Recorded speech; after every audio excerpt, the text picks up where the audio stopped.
Hello, my name is Professor Sylvester Carl Henderson. I am the CEO of Professor for Life Incorporated. And at Professor for Life Incorporated, we interview famous academics and professionals all over the world, internationally and locally, and throughout the state. I am so honored today to interview Dr. MariaRMondala-Duncan, who is the Senior Management Analyst, I think, for the City of Simi Valley, as well as an Associate Adjunct Professor at California Lutheran University. Welcome, Dr. Mondala-Duncan. Thank you, Professor Henderson. I'm really happy to be here, and I'm so glad to be considered for your program. Thank you. Dr. Mondala-Duncan, can you introduce yourself to our digital media academic world and tell everybody where you grew up? Please share your academic journey. Where did you go to college and all those wonderful things? Sure. As far as I was born in the Philippines, and I came here when I was 7 years old. My mom actually came here first. What happened was at that time, it was pretty much okay before, but the marriage of convenience was kind of a trend during that late 80s or early 90s, and there were no plans in bringing us here. I have three brothers. I have two older brothers and one younger brother. And my two brothers and I were in the Philippines. My grandparents were taking care of us. And what happened was my grandfather ended up having a stroke. Wow. As a result of the stroke, my mother, after 3 years of being here and after 3 years of my grandparents taking care of us, mind you, it was like a community thing where I had also aunts and some uncles that took care of us, knowing that my mom was away. But I have one specific aunt that really looked out for us in the Philippines, and my grandparents, because my grandparents were already in their 70s at the time. Okay. My mom ended up coming back to the Philippines with no plans of bringing us here. And, if you're familiar with the landscape of the Philippines, not just politically, but also the culture and the divide between the masses and the rich, and the mass is the poor. My grandparents fell in the spectrum of poor. Okay. So we knew what it was like to be hungry at times. We knew what it was like not to have new clothes. We knew what it was like to not have the appropriate shoes to go to school, or the mismatched shoes. We know what it's like to just eat rice with salt, which, by the way, is very good. And fried chicken was a luxury. So we knew what it was like to live that way. And water is scarce or scarce, however you want to pronounce it. It's rationed. I recall a pump in my grandparents' house, and that pump kind of is surrounded by other people that are using that pump. They shared that pump to get water, and that's the area where people did laundry. So I know what it was like when people say that they're poor here in the US. I don't think they understand what poor really means, because coming from a third world country and then migrating here was a complete culture shock for me. Wow. But nevertheless, what happened was, my mom went to the Philippines. She saw what we looked like, my brothers and I. And at that point, she had to make a critical decision on whether to leave us there or to bring us back with her. And she did. She did what she had to do. She went to the US Embassy. She decided to do all the paperwork. We had to do all the medical tests and all the vaccinations, all those different things, going on interviews. And, I don't recall all of it, but I know that it was one of those situations where it was very fast paced, because she was able to take care of all of that within a month. And I had no understanding of what was happening. And I know that I had cousins and aunts telling me, because my mom is second to the youngest of 12 children. Sorry, I have a cat. My mom is second to the youngest out of 12 children. So I have cousins that are a lot older than I am.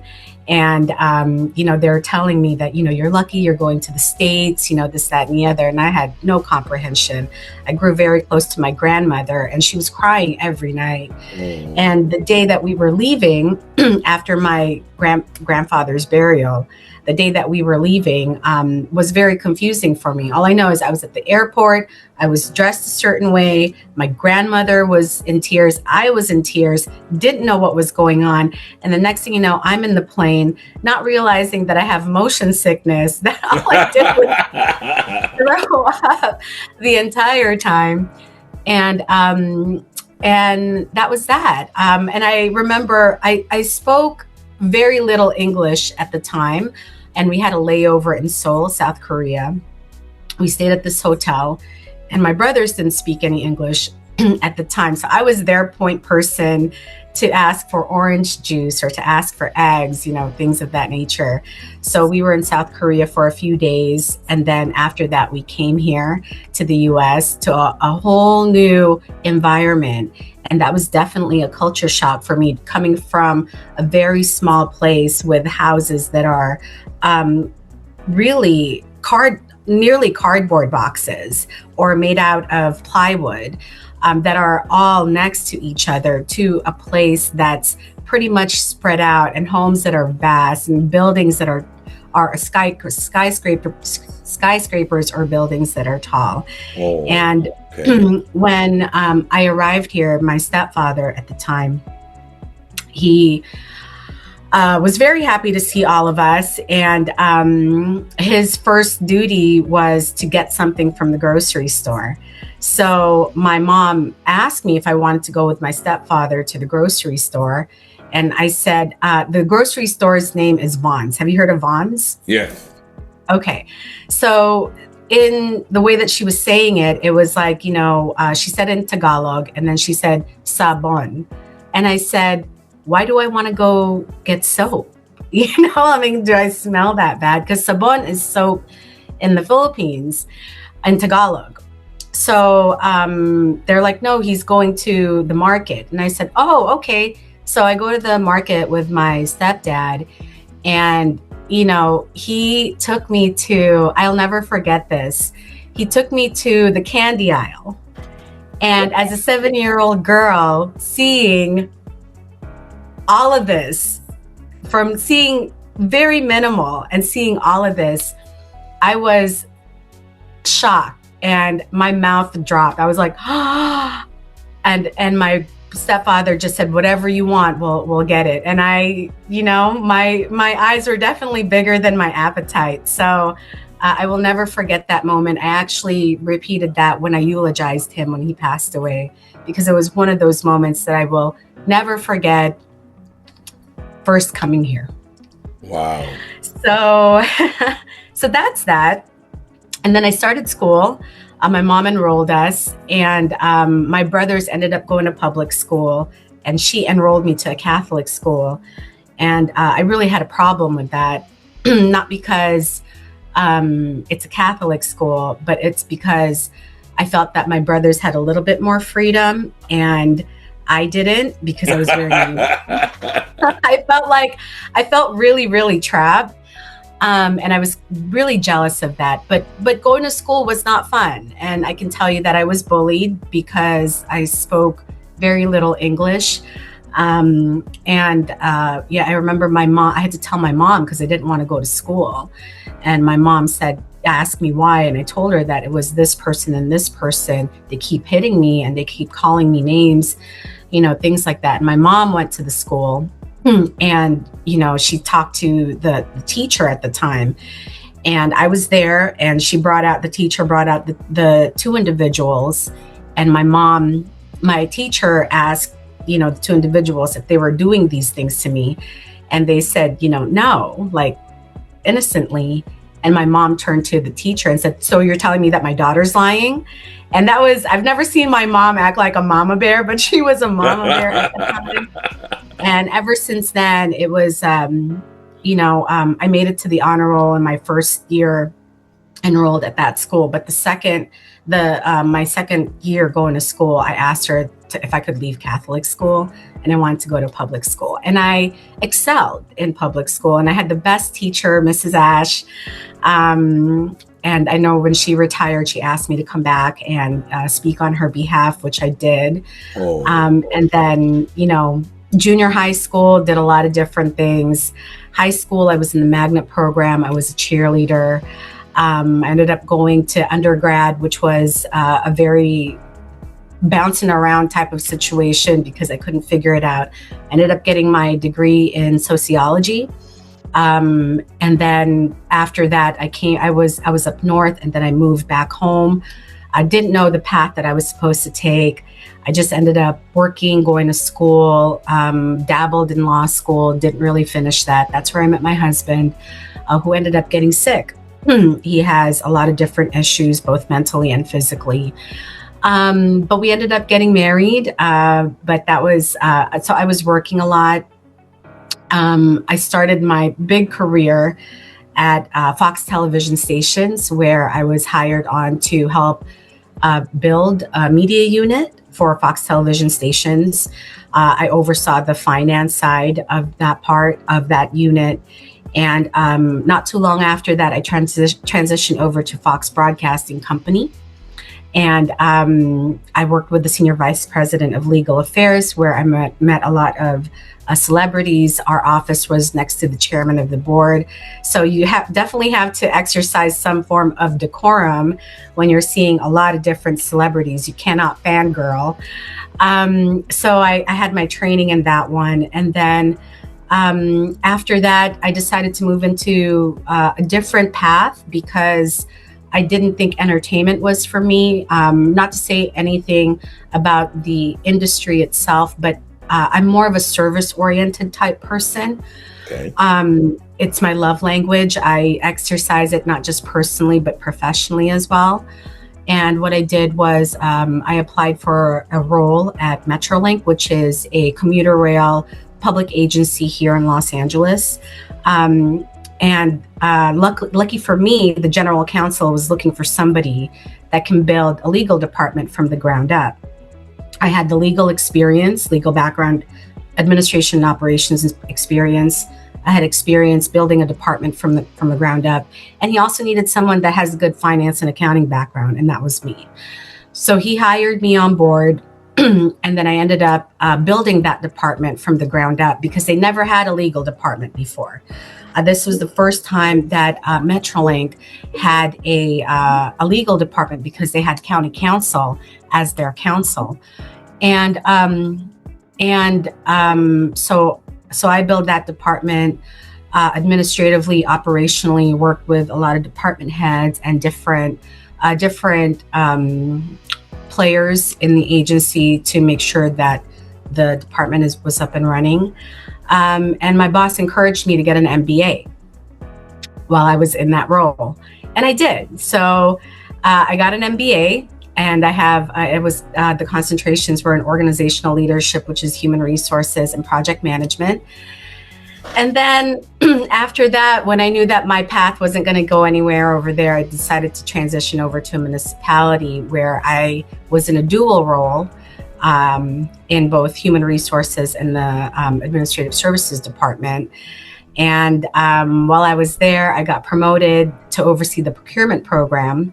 And I did that, but I felt that it was very monotonous for me. I'm a generalist, so I kind of have to do different things. I like doing different things. I don't like doing one thing at a time. And I ended up getting a doctorate in business administration and business intelligence, and I completed that. And here we are.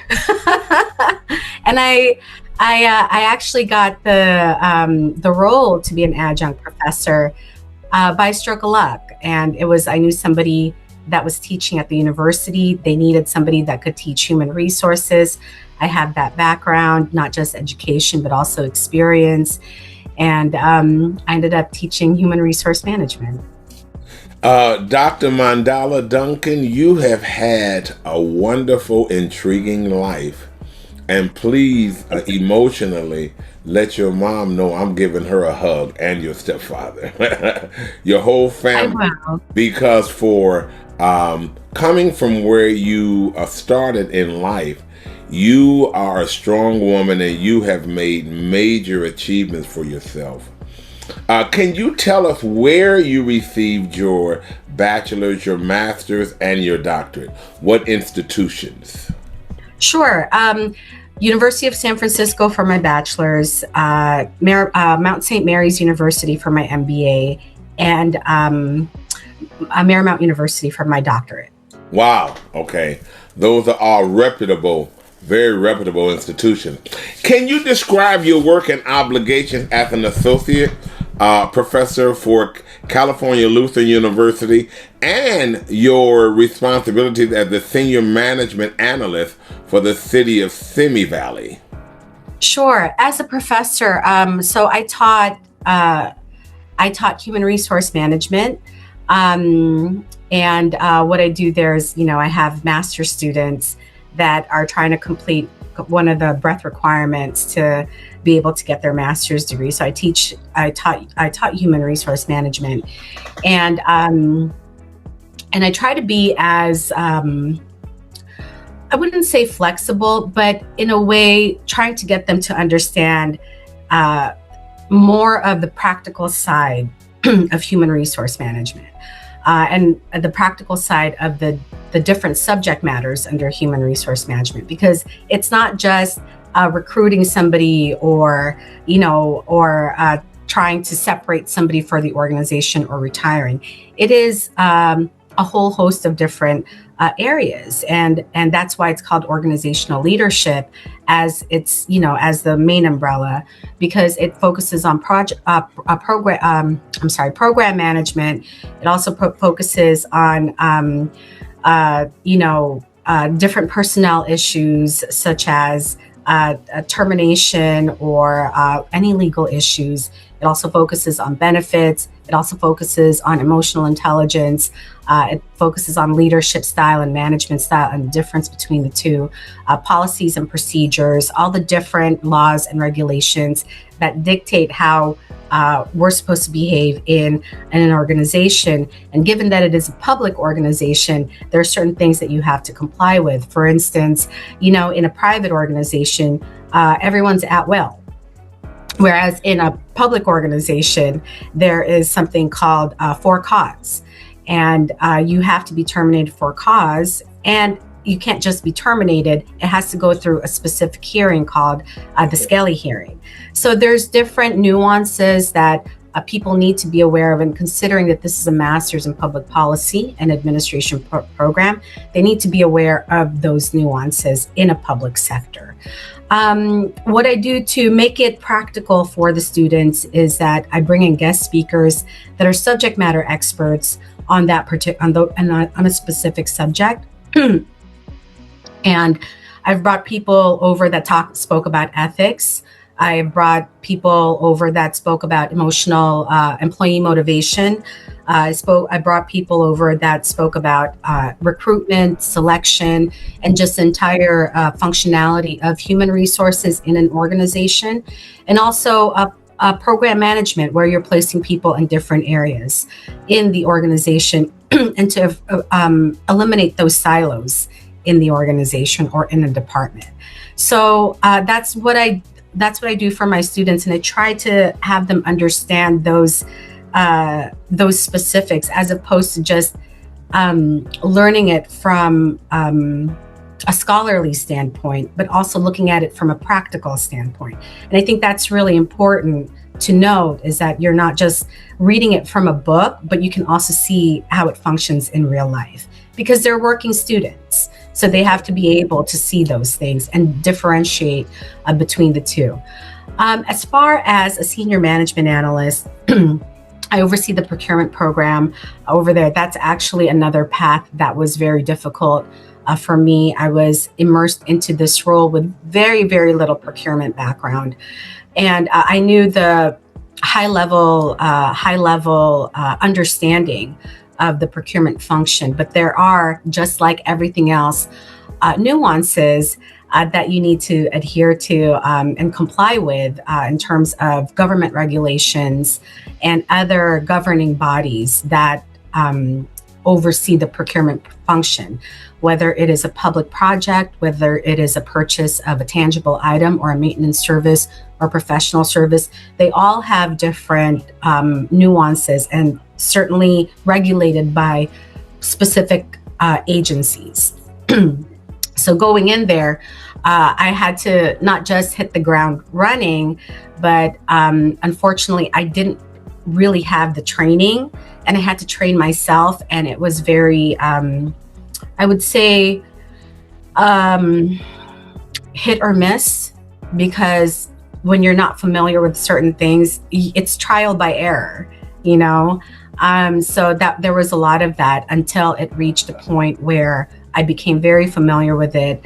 I started reaching out to people from sister municipalities to see how they handled certain things.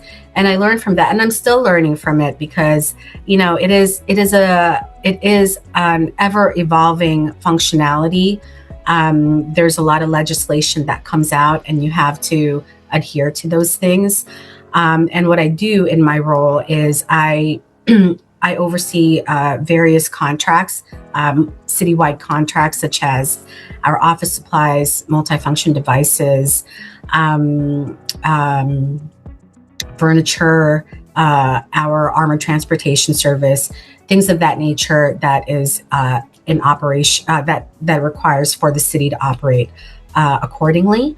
I also review a lot of bid specifications, any competitive process, whether it's a request for proposal, request for information, bids. I look at any scope, public project, professional service, purchasing a widget, whatever it may be, or our maintenance, landscape maintenance service, whether it's HVAC, water things. I look over those things.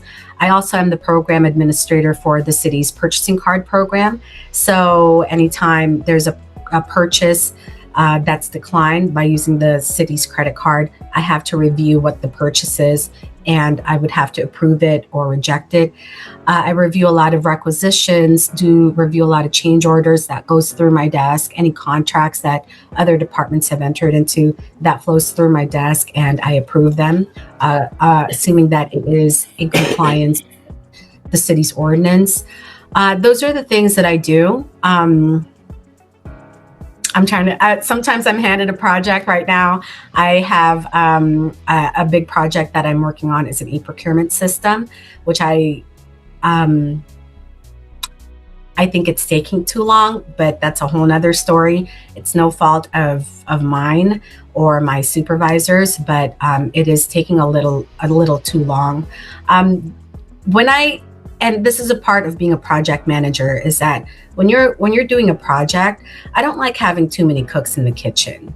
You bring the people that are subject matter experts on something, and put something together, put something in place.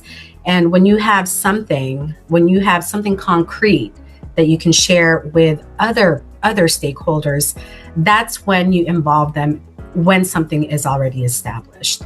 Not at the initial stage, because there's too many people with conflicting schedules, too many people with opinions that are not familiar with the process.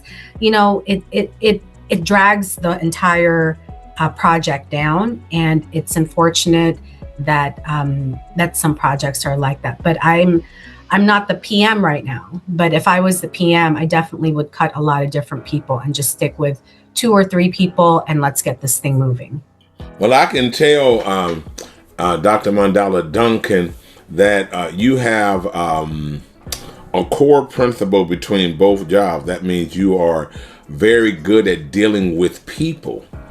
Because you have to deal with professionals as you're teaching them about human resources, and you have to deal with professionals as you manage your offices. Having asked that question, what are some core principles that guide your approach to improving public sector efficiency and service delivery? As far as public service efficiency, I think that investing in modern technology is really good, because a lot of public sectors are, and I hate this, are used to the saying, this is how we do it. And what happens is that they continue to stay within those parameters and not absorbing the different processes or anything that can be improved, and apply it into the organization. So they stick to that and they stay with those processes for years. Now, I'm not a big proponent of changing anything if it doesn't need to be changed. If it's not broken, you don't need to fix it. But I am a proponent of, if we can improve an unbroken process, let's do it. Because that equates to efficiency and effectiveness in the long run.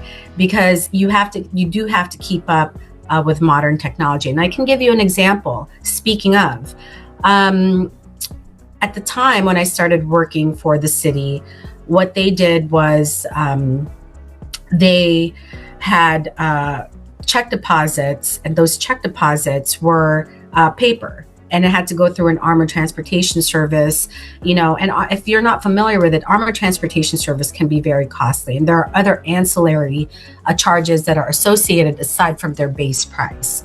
So what happens there is they have a new system in place, a new ERP system in place that has the ability to scan checks and deposit it into the bank account.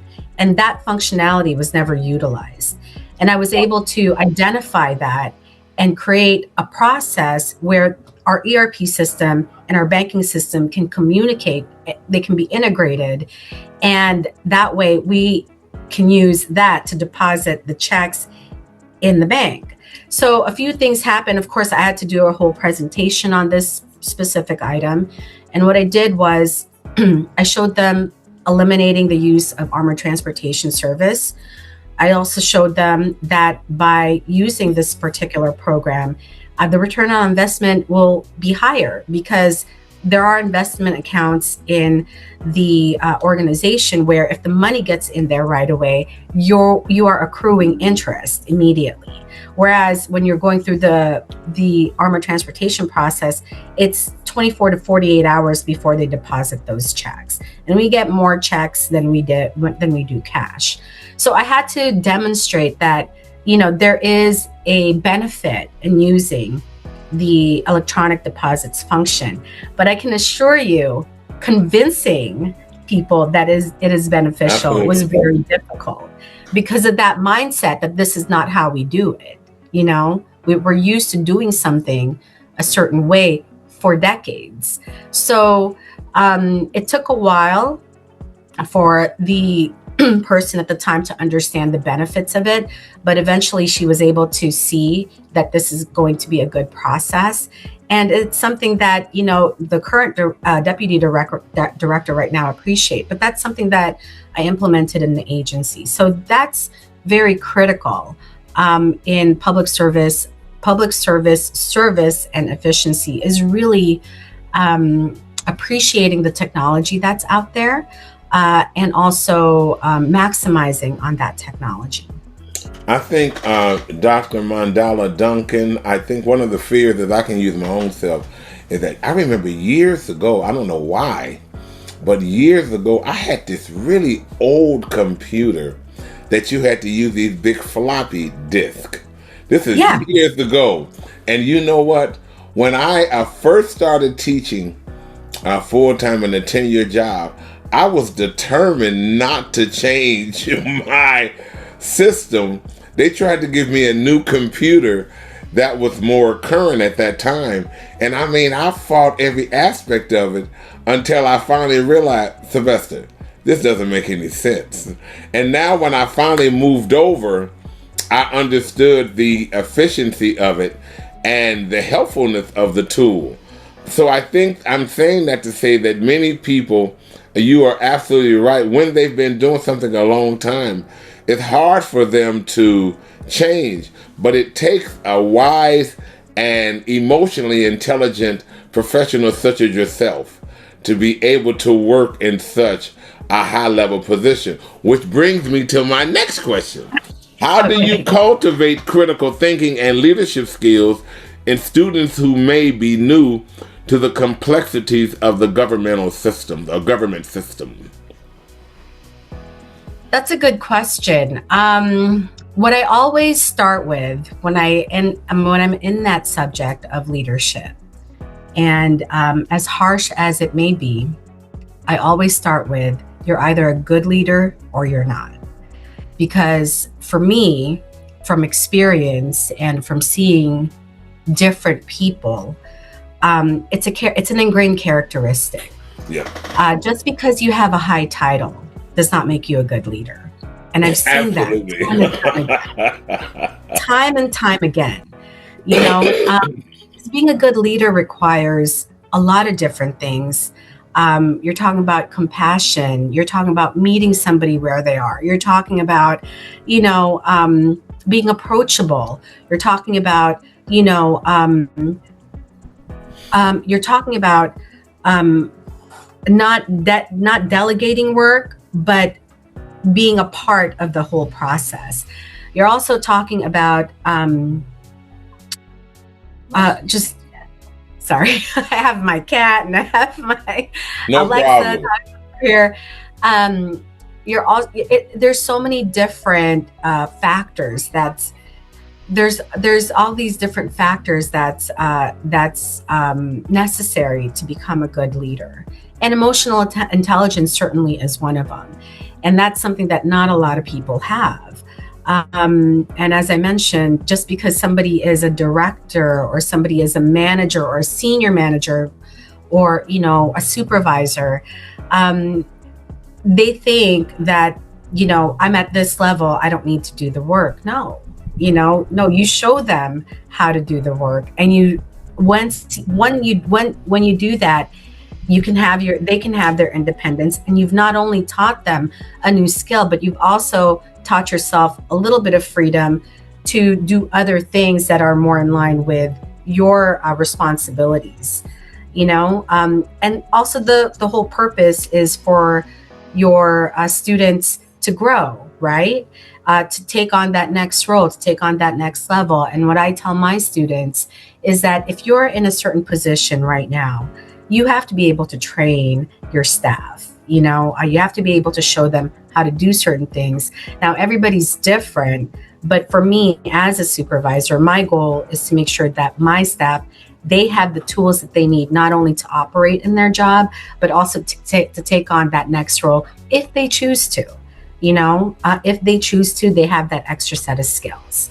So I show them the different types of leadership styles. You have a transactional leader, you have a transformational leader, servant leader, laissez-faire leader. You have all these authentic leader.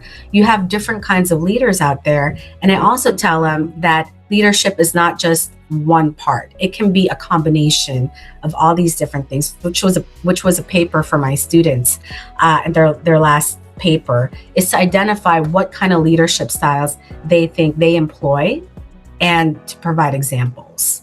Dr. Mondala-Duncan, I can tell you made one statement in all that you said about the fact that just because you have a high title, it doesn't mean that you're emotionally intelligent. I mean, you should put that on a t-shirt because so many universities and colleges have presidents and vice presidents and deans who are not only emotionally deficient, but they are skillfully deficient simultaneously, unfortunately. We're living in a world where people are obtaining degrees too quickly, and they're taking jobs, and they're not willing to really put any real work into learning a skill. And it's all over the world. It's all over the world. There is a lot of incompetent. But I'm deeply inspired by the fact that I can tell that you're very detailed and thorough. And that says a lot about you as a professional. Having said that, what originally inspired your path towards public administration and service and higher education, and how has that motivation evolved throughout your career? I'm still not done. I still have a long way to go. I can tell you that. Okay. But as far as career goes, I initially wanted to be a public defender. Having that sociology background, what I really, really wanted to do was to defend the underprivileged, the indigent, things of that nature. I really wanted to do that. But that didn't work out for me. And I count my blessings every day that I didn't go that path, because I don't think that I would have been able to handle it emotionally. If I am not able to save a life, I think I would be severely depressed. So I'm kind of glad that path didn't work out for me. With that said, I never admit this to my mom, but she was right. She told me when I was getting my bachelor's degree to get either an accounting, finance, or business degree. I didn't think I was good at any of that stuff. I had no idea until I was getting my MBA that I realized, wow, I'm really good at this. I'm really, I really can do this, but so it was, and then I was always in finance, like the jobs that I had at while I was getting my undergrad, it was finance, accounting related. It was never, doing sociological research, or I wasn't working for a nonprofit, going out to communities or things like that. It had always been finance, accounting, budgeting related. So it never connected. And then it wasn't until I got into Metrolink that the general counsel, who was my boss, encouraged me to get my MBA, because he saw that because of the generalist nature that I had.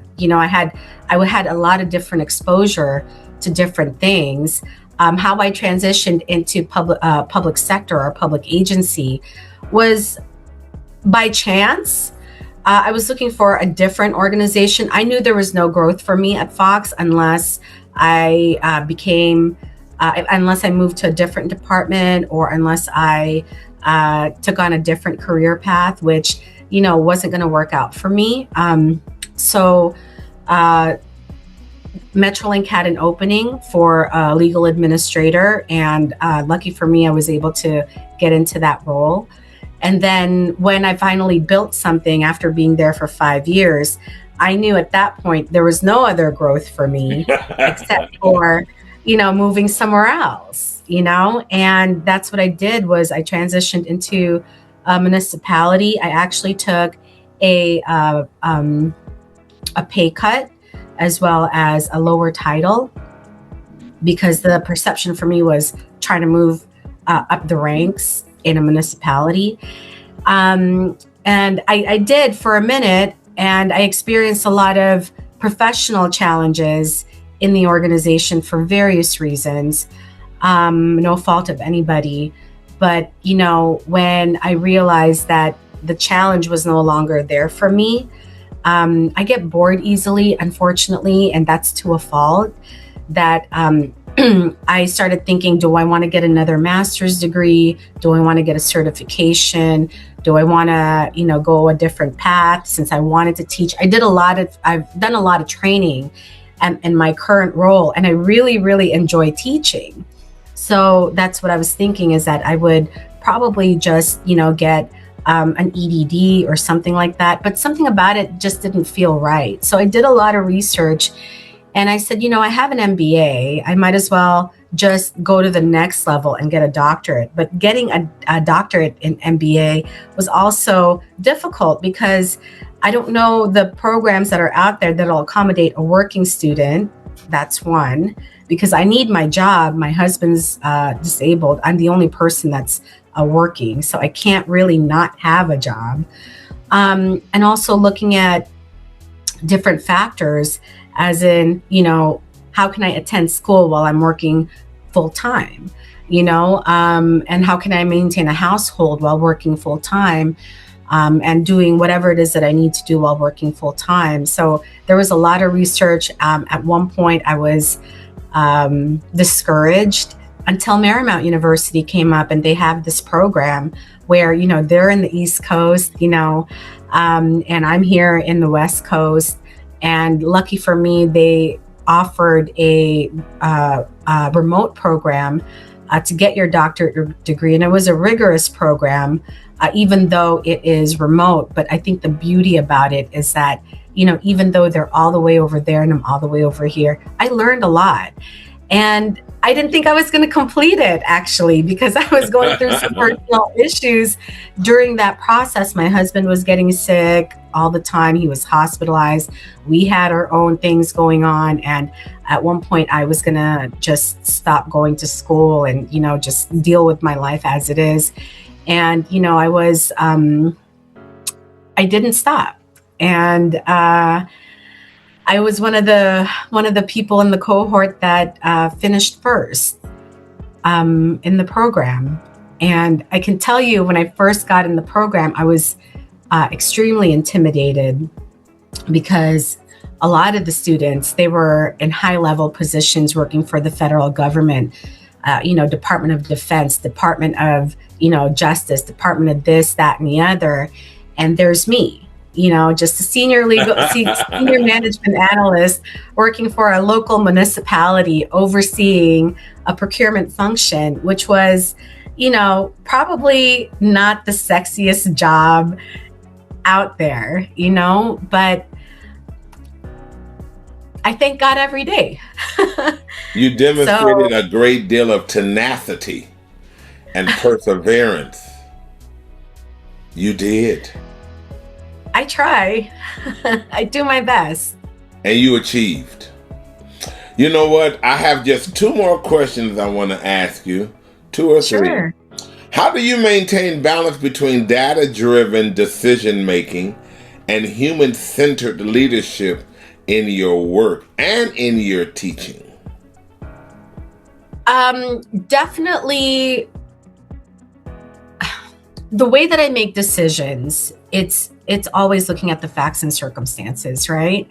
It's really one of those things where you have to look at the totality, whether it be the different factors that are going to affect the organization, or the different factors that will be affecting an individual.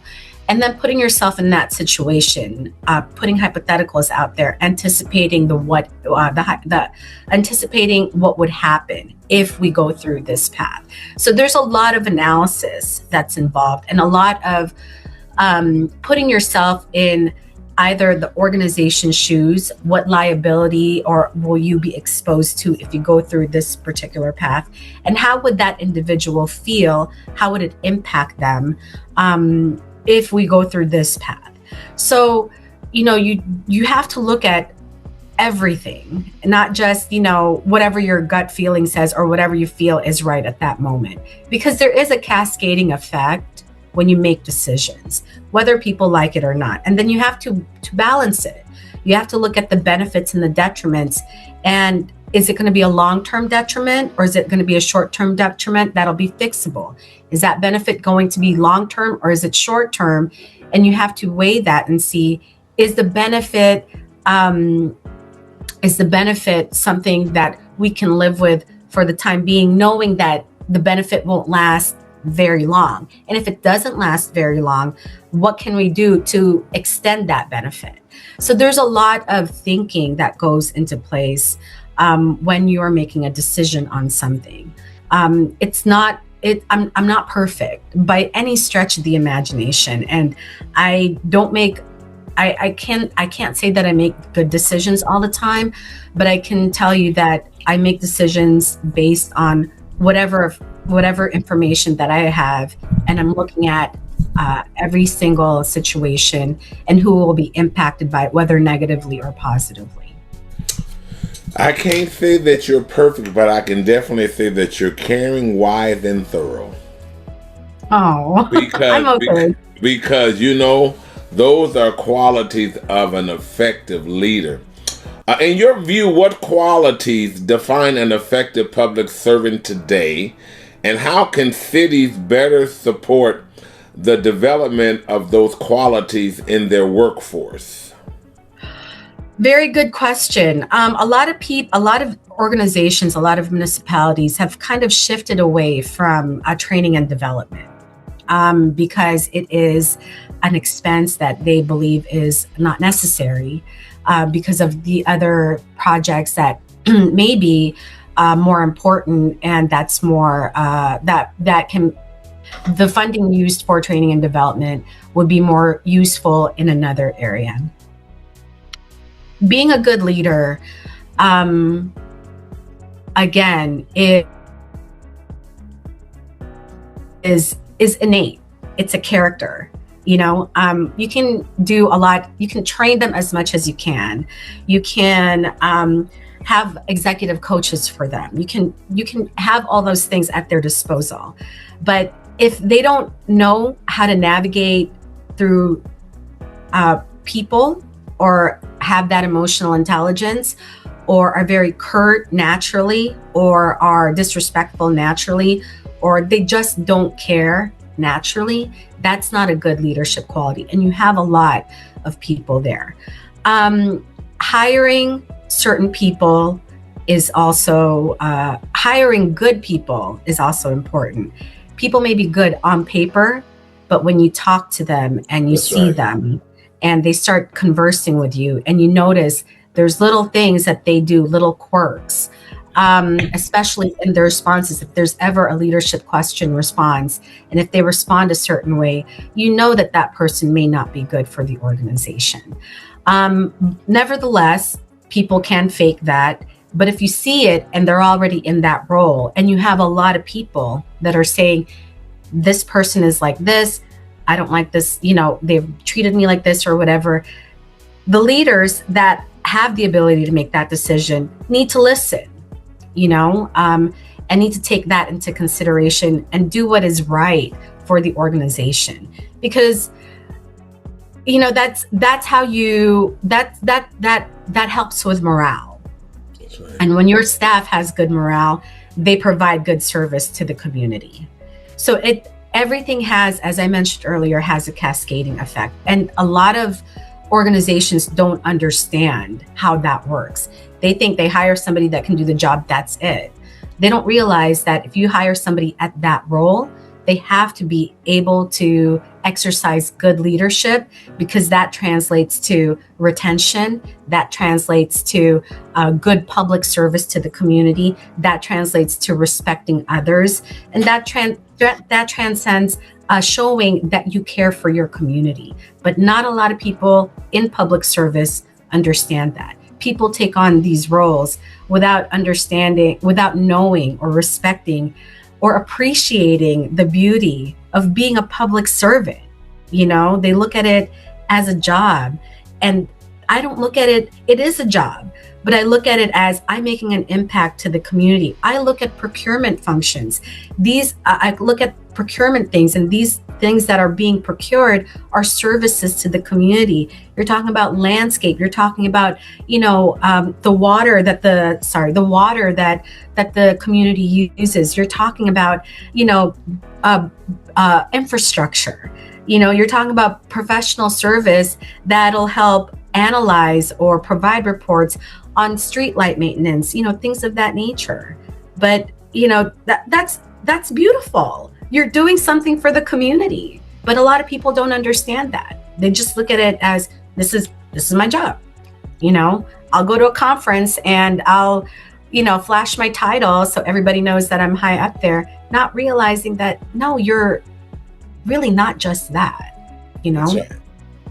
Dr. MariaRMondala-Duncan, you are such a wise professional.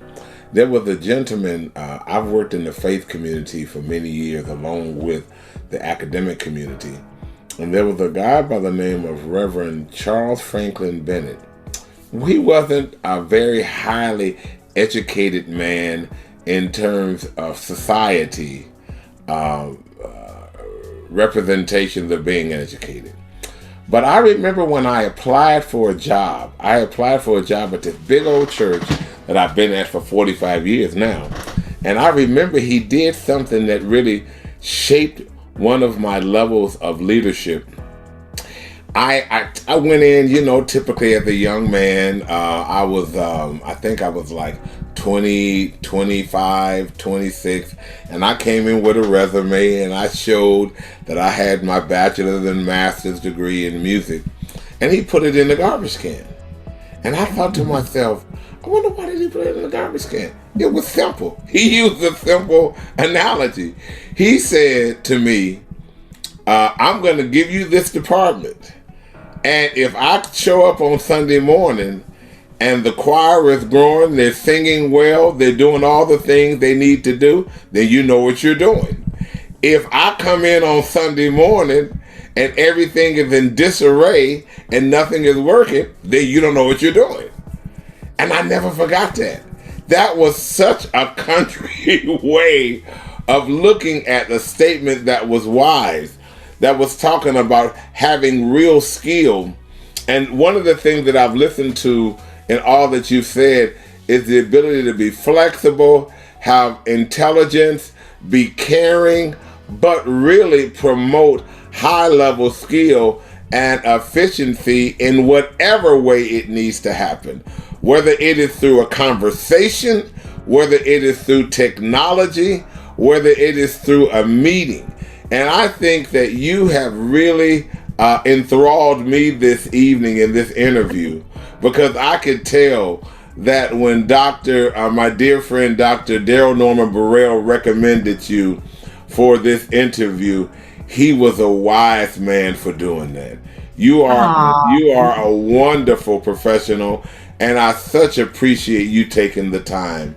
I'm going to ask you, do you have any final thoughts you would like to share with our digital community?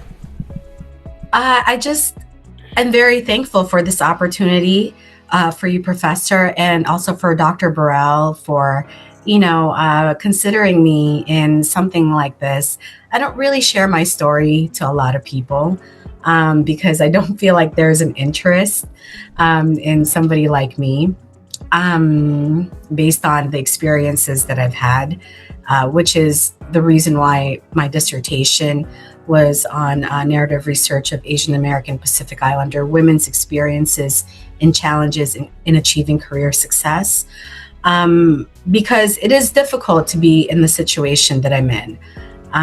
A lot of people mistake my assertiveness to being aggressive.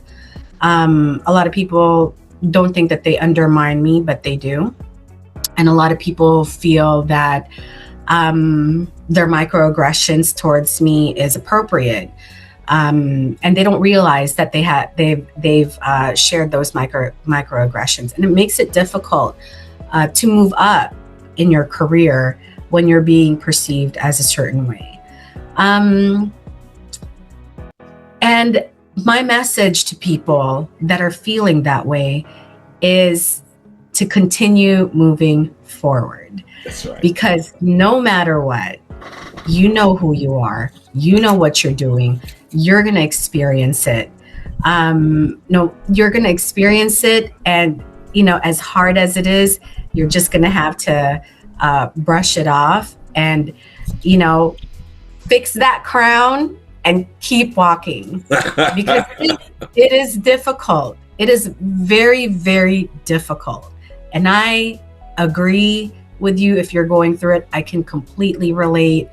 But you are not doing anything wrong, entirely, right? But it's hard because you start second guessing yourself, and I refuse to put myself in a position where I feel like I have to minimize my capabilities, which I feel like I have.